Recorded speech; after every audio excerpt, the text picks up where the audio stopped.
Alors, il existe trois types de taux différents pour un contribuable. Le premier taux, c'est le taux du foyer, ce que l'administration fiscale appelle le taux par défaut, qui est un taux personnalisé, puisqu'il correspond évidemment à votre cas particulier au niveau de votre foyer fiscal.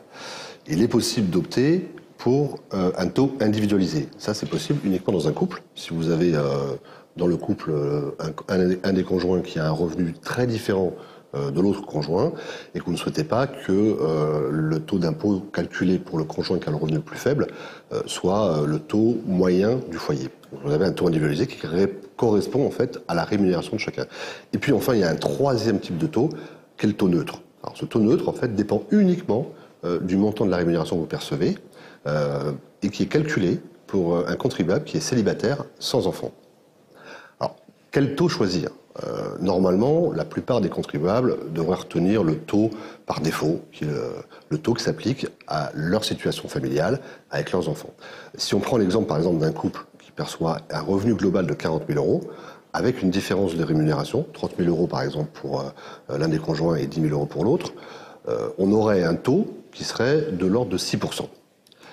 Si vous faites un choix pour un taux individualisé, à ce moment-là, le taux du conjoint qui touche 30 000 euros serait de 8% et le taux du conjoint qui touche 10 000 euros serait de 0. Dans l'hypothèse précédente, si vous n'avez pas fait de choix, c'est 6% d'impôt pour tout le monde. C'est-à-dire que la personne qui touche 10 000 euros aurait à payer sur ses bulletins de salaire 600 euros d'impôt par an.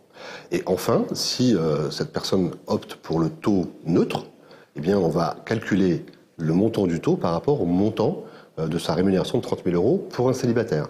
Et là, on va se retrouver avec un taux de 10,5%. Donc on voit bien que le taux neutre, en général, est assez peu favorable à un contribuable.